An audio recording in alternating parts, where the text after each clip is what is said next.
Dear friends, welcome to this week's virtual Drasha. This week we have the incredible privilege to read Parshas Mikeytz, and the Torah tells the dramatic story of the dreams of Paro, the ultimately ensuing years of plenty and then famine, and ultimately which leads to the reunion between Yosef and his brothers. But I want to draw your attention to a fascinating episode. So the Torah tells us, V'harav haya al pnei kol haaretz, right? So ultimately, again, regional famine had set in. Now, obviously, this wasn't because it was regional famine. It didn't just affect Mitzrayim, but it also affected Canaan, Eretz Yisrael. So the Torah says, this is Perek Mem Beis Pasuk Aleph, chapter 42, verse 1. Vayar Yaakov ki yeshever b'Mitzrayim.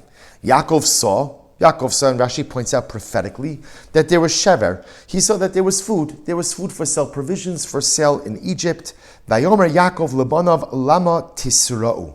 And Yaakov says to his sons, Lama Tisra. Now, what does Lama Tisra'u mean? So Rashi says, Lama taru atzmechem bifnei Yishmael b'nei Esav ki'ilu atem sveim. Why do you portray yourself, right? Why do you put on a show like Tisra'u from Lashon Re'iyah? Why do you allow yourselves to be seen as if you are satiated and have enough food? Ki ba'osa shah adayin haya lahem tevua. So it's interesting. So what Yaakov seems to be saying to his sons is right now, they have what to eat. Right now they have what to eat. But the truth is they don't have long-term provisions. So Yaakov seems to be saying to his sons, he could have just said, guys, sons, children, go down to Egypt.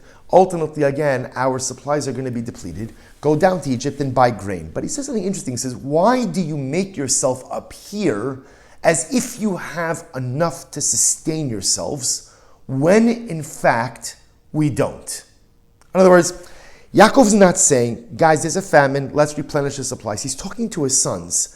I noticed something about the way you're behaving and the way you're projecting an image, right, in front of the children of Yishmael, in front of the children of Esav. You're projecting an image as if you have enough food to be able to weather this storm, to sustain you through the ongoing famine. But although we have enough food to eat now, we don't have enough for the long term. So go down and buy food in Egypt. So ask the Lubavitcher Rebbe, V'tzarech lahavin, Madua b'nei Yisrael haru atzmam sveim me'ever lama shaya b'yadam. This is an obvious question. Obviously, if Yaakov is saying this, it means that he senses that his children, the Shvatim, are making themselves appear in the eyes of others as if they have enough food, as if they have enough provisions, and they don't have to worry about the famine. So I ask the Lubavitcher Rebbe, Shvatim, sons of Yaakov, why are you doing that? But in other words, it's regional famine. Everyone's suffering in the same way. Well, should everyone say everyone is dealing with the reality of it. It's impacting different families in different ways. But why are you making yourself look as if you're totally self-sufficient and you don't need anything? And the Rebbe says something absolutely beautiful. I want to quote you from the Kutei Sichas. The Rebbe says, "Ela mikan, ela shemikan nikar goldel bitchonan b'Hashem shel b'nei Yaakov." From here you see the incredible bitachon, the incredible faith and sense of security that the children of Yaakov Avinu, that the Shvatim, that the tribes had in HaKadosh Baruch Hu. Shebatchu bevadaos shelo ya'azov es avihem Yaakov gam bimei harav. Af shatvu shebiyadam hispika rak ba'os hashah. Mikol makom lo haya lehem safek shegam ba'asid yidag HaKadosh Baruch Hu leparnasam ba'ofen nisi. They had such bitachon, they had such belief that they knew that HaKadosh Baruch Hu was going to take care of them. So therefore, again, when you looked at the children of Yaakov, they weren't worried. They weren't worried. They simply were not worried. They had absolute faith that everything was going to work out just fine. And therefore, when you looked at them, they projected an image of confidence. HaKadosh Baruch Hu is not going to forsake us. HaKadosh Baruch Hu is not going to leave us alone. The Ribono Shel Olam is not going to leave our side. And they almost like emoted this sense of confidence to the point that Yaakov says, guys, why are you so confident? It's incredible. Yaakov, he didn't at first chap what it was. Maybe they're out of touch with reality. Maybe they're not fully cognizant of the severity of the regional famine. Maybe they're not really in touch with what it is that's actually going on. And the Rebbe says, no, that's not it. They had such a sense of bitachon, such a sense of security, such a sense of faith and reliance in HaKadosh Baruch Hu, that they knew that the Ribono Shel Olam was going to take care of them. And the Rebbe says, when you have that level of bitachon, when you have that level of faith, it gives you a certain level of inner quietude, and that inner quietude manifests itself in an external sense of confidence. You're confident about the future, even if you don't know what it's going to be. You're confident about life, even if you don't know how it's going to unfold. You're confident about your personal circumstances because, hey, HaKadosh Baruch Hu is right by your side. David HaMelech expresses a similar concept. David HaMelech says in Tehillim, Va'ani b'chastecha batachti. David HaMelech, Baruch Hu, I have complete bitachon in your chesed. I have complete bitachon, Ribono Shel Olam, that you are going to come through for me, that I am going to experience your kindness, that I'm going to experience your love. Yogel libi bishuasecha. And literally, again, my heart rejoices in your salvation. And the Svarim bring down something amazing. They explain that, listen to what David HaMelech is saying. V'ani b'chastecha batachti means I have faith you're going to come through for me. But remember again, that's future, right? V'ani b'chastecha batachti. HaKadosh Baruch Hu, I'm in a difficult situation, but I have bitachon. I have complete faith that your chesed is going to materialize. Yogel libi bishuasecha means, and I am able to rejoice now. I'm able to rejoice now with the knowledge that everything is going to be okay in the future. You see, David HaMelech doesn't wait to rejoice until everything turns out the way that he wants it. David HaMelech doesn't wait to put a smile on his face until everything is fine. David HaMelech doesn't wait to feel simcha until everything comes together. David HaMelech is able to experience simcha in the present, because he has faith that things are going to come together in the future. V'ani b'chastecha batachti. HaKadosh Baruch Hu, I have complete bitachon, complete faith that your chesed is going to manifest itself. And because I know that that is going to happen, yogel libi b'shuasecha, I could rejoice right now. I could rejoice right now. The Shvatim were not worried. They weren't worried about the famine. They weren't worried about the famine. Remember, these are grown men with families of their own. How can you not be worried about the famine? Because HaKadosh Baruch Hu has our back.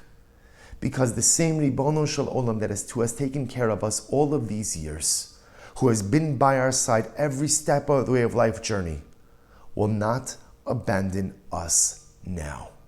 Yaakov Avinu perhaps mistook their bitachon, maybe for a lack of disconnect. But it turns out that his sons possessed an incredible emunah, which of course they got from their father Yaakov, from their grandfather Yitzchak, from their great-grandfather Avram Avinu. This is the hallmark of the Jew. It's the bitachon of the Shvatim. It's the bitachon ultimately again of David HaMelech.